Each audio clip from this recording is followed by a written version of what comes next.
કામધેનુ યુનિવર્સિટીની વાત કરવી છે. કામધેનુ યુનિવર્સિટી રાજ્યની આવેલી એક યુનિવર્સિટી છે. કૃષિ યુનિવર્સિટીમાં જ મોટાભાગે પહેલાં ફિશરીઝ વિશે ભણાવતા હતા.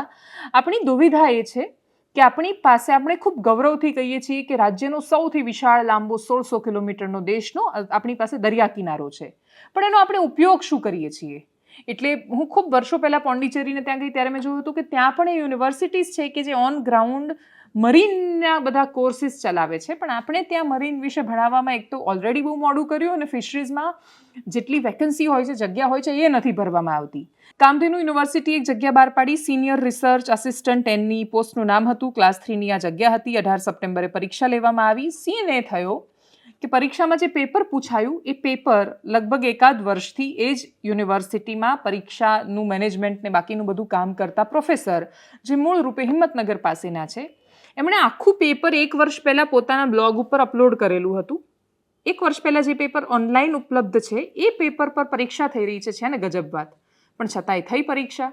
યુવરાજસિંહ જાડેજાએ આ મામલે શું કહ્યું સાંભળીએ એમને. ગુજરાતમાં ફરી એક વખત સ્પર્ધાત્મક પરીક્ષાની અંદર ગેરરીતિ, ગોબાચારીનો છબરડો એ સામે આવ્યો છે. જી હા, ગુજરાતમાં જે કામધેનુ યુનિવર્સિટી છે એ કામધેનુ યુનિવર્સિટી અંતર્ગત સિનિયર રિસર્ચ આસિસ્ટન્ટ જે ફિશરીઝ છે એના માટેની એક વેકેન્સી બહાર પાડવામાં આવી હતી અને એક વેકેન્સી માટે 120 કરતાં વધારે વિદ્યાર્થીઓએ પરીક્ષા આપી હતી. પરંતુ ચોંકાવનારી વાત એ છે અને છબરડો એ છે કે આ જે પરીક્ષા છે એ પરીક્ષાનું જે પ્રશ્નપત્ર જે 200 MCQ નું હતું તે 200 MCQ ઓલરેડી 2021માં એક જે સોશિયલ મીડિયા બ્લોગ પોસ્ટ હોય એ સોશિયલ મીડિયાના બ્લોગ ઉપર ઓલરેડી અપલોડ હતું અને એ જ બેઠું પેપર એ 2024માં પૂછી લેવામાં આવ્યું. અને અમે જયારે આ વાતની પુષ્ટિ કરી જયારે તપાસ કરી ત્યારે એ પણ વાત અમને જાણવા મળી કે જે આ બ્લોગ પોસ્ટ છે એ જે ફિશરીઝના જે પ્રોફેસર છે એ પ્રોફેસર દ્વારા જ બનાવેલો છે અને એના દ્વારા જ આ પ્રશ્નો જે છે એ 2021માં આ બ્લોગ ઉપર એ અપલોડ કરવામાં આવ્યા હતા. હવે આની તાત્કાલિક ધોરણે તપાસ થવી જોઈએ. અને બીજી વાત એ પણ અમારા ધ્યાનમાં આવી છે કે આની અંદર જે ઉમેદવાર પાસ થયા છે એ પણ ક્યાંક ને ક્યાંક એ વિસ્તાર એટલે કે જે પ્રોફેસર છે એ જ વિસ્તારના છે. ગુજરાતમાં જોવા જઈએ તો ફિશરીઝ જે છે એ 3 કોલેજોમાં થાય છે કામધેનુ યુનિવર્સિટી અંતર્ગત. નવસારી, વેરાવળ અને તેની સાથે સાથે હિંમતનગરમાં માસ્ટર થાય છે. અને આ જે બ્લોગ પોસ્ટ બનાવેલો હતો એ હિંમતનગર ખાતેથી બનાવેલો હતો અને હિંમતનગરના જે પ્રોફેસર છે એને આ જે બ્લોગ બનાવ્યો હતો તેમાં 2021માં જે 2024માં અત્યારે જે પ્રશ્નપત્ર પૂછાણું એ પ્રશ્નપત્ર આખું 2021માં ઓલરેડી અપલોડ કરી દેવામાં હતું. એ જ બેઠું પ્રશ્નપત્ર એ આ પરીક્ષામાં પૂછી લેવામાં આવ્યું હતું.